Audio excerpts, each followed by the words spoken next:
Je vous adresse mes salutations distinguées, je suis honoré de vous accueillir sur ma chaîne YouTube. Je réponds au nom de Dodo Menhir et je désire partager avec vous ma perspective en tant que professeur, chercheur, débutant en histoire et tuteur universitaire. Aujourd'hui, je vous emmène avec moi dans un lieu emblématique de l'histoire d'Al-Andalus, la ville de Grenade. Entre patrimoine, spiritualité et mémoire vivante, cette promenade dans le centre historique est une véritable immersion dans des siècles d'histoire. Et nous terminerons par un lieu emblématique de la résilience contemporaine, la grande mosquée de Grenade, reconstruite à l'époque moderne. Dans notre première partie, nous allons voir Grenade entre Orient et Occident. En effet, située au pied de la Sierra Nevada, Grenade est l'un des joyaux historiques de l'Espagne. C'est dans cette ville que la civilisation andalouse a rayonné jusqu'à sa chute en 1492, date symbolique de la Reconquista. Mais avant cet événement, Grenade fut pendant des siècles une capitale florissante, d'abord sous les Zérides, puis surtout avec les Nasrides, la dernière dynastie musulmane d'Europe et d'Espagne. Grâce à son rôle stratégique, Grenade devint un centre intellectuel, artistique et commercial majeur. On y parlait plusieurs langues, on y croisait croyances diverses, de l'art andalou y atteignit une forme d'apogée. Dans une deuxième partie de notre visite, nous allons analyser le centre historique, c'est-à-dire un musée à ciel ouvert. Tout d'abord, en déambulant dans les ruelles du centre historique, notamment dans les quartiers de l'Albacén ou de Realejo, on peut ressentir l'écho de cette époque. Les maisons blanches, les patios rangés, les fontaines, les hammams, tout rappelle la grandeur passée.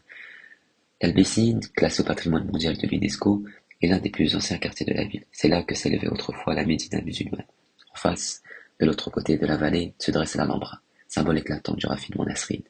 On comprend alors que marcher dans Grenade, c'est en quelque sorte dans un palimpseste où les couches d'histoire s'entrelacent sans jamais vraiment disparaître.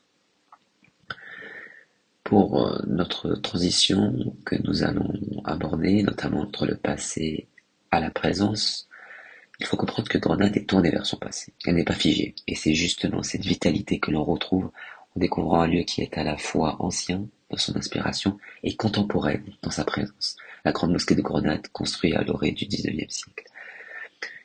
Et la dernière partie justement de notre chapitre va porter sur cette grande mosquée de Grenade qui est la renaissance spirituelle. Inaugurée en 2003, la grande mosquée de Grenade se situe dans le quartier de la Lucine, face à l'Alhambra. Elle est le symbole d'un retour spirituel de l'islam en Espagne, plusieurs siècles après l'expulsation des musulmans.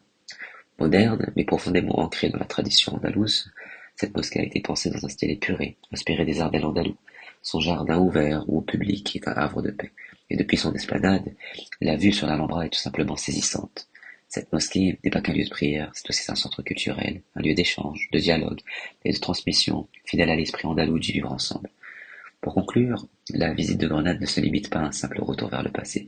C'est une expérience vivante qui nous rappelle combien l'histoire continue de nourrir le présent et que parfois les lieux peuvent parler et porter aussi à la fois la mémoire des douleurs et l'espoir des recommencements.